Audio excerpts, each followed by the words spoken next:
तोंडावर पाडलं सुगाच? चंदन, तोंडावर पडण्याबाबतीत तर तू मला बोलायला लावूच नको.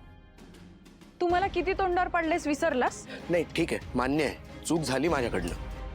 पण मला सांग, शिवाबद्दल मी कधी तुला काय बोललो होतो? हे तुझं तूच ठरवलंस आणि माझ्यावर खोटाळा घेतलास.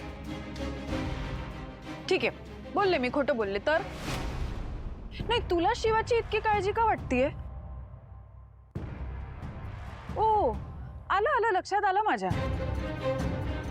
नाही, रस्त्यावरून उचलून तिने तुला राहायला जागा दिली, काम दिलं, खायला दिलं, तुझ्यावर उपकार केले म्हणून ना.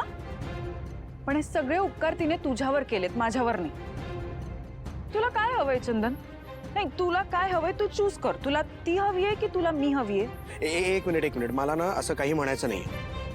पण हे सगळं मला न सांगता घडलंय आणि हे मला आवडलं नाही. आणि मला एक सांग, शिवाच्या घरी भांडण झाले हे तुला कसं कळलं? तुला काय करायचंय त्याने? एक मिनिट, तू लपवतीयस ना काहीतरी? हा तर माझीच उलट तपासणी करतोय.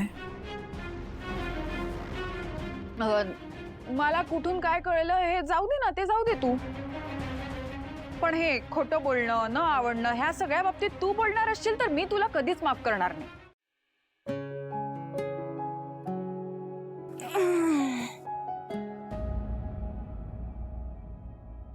शिवा, तू आत्ता का आवरतीयस? नाही म्हणजे वाईट वाटून घेऊ नको, पण आता या मंगळसूत्राला काही अर्थ राहिलेला नाहीये.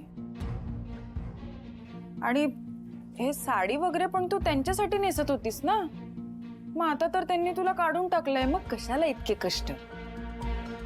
मस्त तुझ्या आधीच्या गेटअप मध्ये ये, ते छान सूट करतं तुला. दिव्या, आपण जसा विचार करतो ना तसंच घडतं. आणि माझा माझ्यावर आणि माझ्या संसारावर पूर्ण विश्वास आहे. हा असेल, पण एकदा कोर्टने निर्णय दिल्यावर तुझा डिवोर्स होईल. मग या आत्मविश्वासाचं तू काही करू शकणार नाहीयेस, कळतंय का तुला?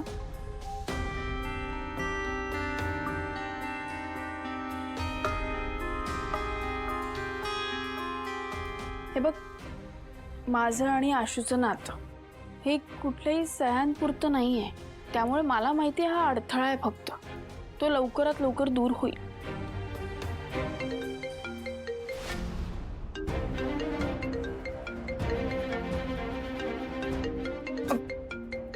हॅलो, काय करते ग ती? हा काही नाही, तयारून बसलीये. तिचा आत्मविश्वास अजून खचलेला नाही, त्यामुळे ती एवढ्यात हार मानणार नाही. ठीक आहे ना, आत्ता हार मानत नाहीये ना, पण मानेल लवकरच. आणि तिकडे जशी राहील ना तसा तिचा आत्मविश्वासही धसत जाईल. आणि दिव्या, तुझ्याकडे हेच काम आहे, तिला तिकडेच अडकवून ठेवायचं. ती इकडे परत येता कामा नये. हा, ते मी बरोबर करेन, पण प्रत्येक गोष्टीची एक किंमत असते. ए बाई, हो अगं, मला माहिती आहे, मी देणार आहे पैसे. सारखी ना रडत बसू नकोस. हे रडत नाहीये, मी कष्ट करते त्याचेच पैसे मागते. पाठवते.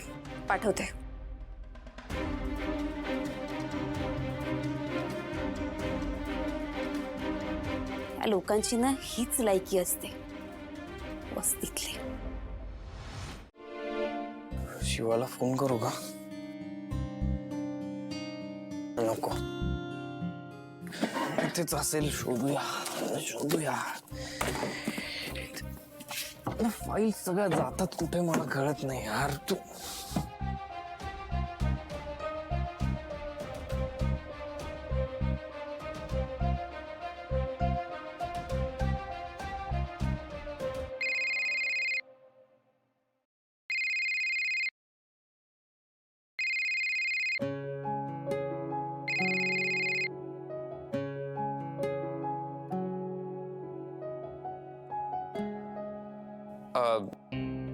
मला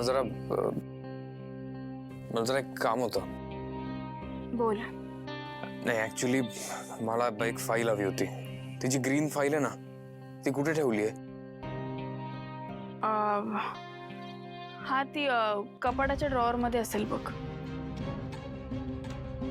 कबर्डच्या ड्रॉवर मध्ये फाईल कोण ठेवतं?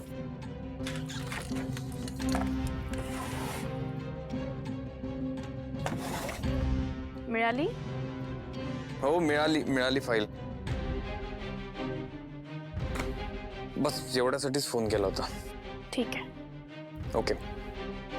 आशू, तू सह्या केल्यास? हो, मी सह्या केल्या, पण तू आधी सह्या केल्या होत्यास ना. आशू, मी सह्या केल्या तेव्हा परिस्थिती खूप वेगळी होती. मला नव्हतं वाटलं तू सह्या करून मोकळा होशील. मी सह्या केल्या नसत्या ना तर मला त्या घरात राहता नसतं आलं. पण तुझं तर तसं नव्हतं ना. ठीक आहे, कदाचित तुला या नात्याला पुढे न्यायचंच नसेल कधी. ए तू काही हरकत नाही, पण ना मला आपल्या नात्यावर खूप विश्वास आहे. एखाद्या नात्यावर एकावर विश्वास असला की सगळ्या गोष्टी बरोबर समोर येतात. अशीच एक गोष्ट समोर आली आहे, ती तुला विचाराविषयी वाटते. तुला असा विचार आला नाही का रे की इतका कोणी माझा आणि त्या माणसाचा फोटो काढला असेल? कुणाला एवढा वेळ असेल की आमचा फोटो काढून ठेवावा? का कुणाला असं वाटलं असेल की आमच्याच दोघांचा फोटो काढावा? हो यार, मी हा खरंच विचारच केला नाही. कोणी कोणाला असे रस्त्यात पैसे देताना सहज कोण फोटो काढेल? ठीक आहे, तुला याचं उत्तर मिळालं ना की मला आठवणीने दे. Good night.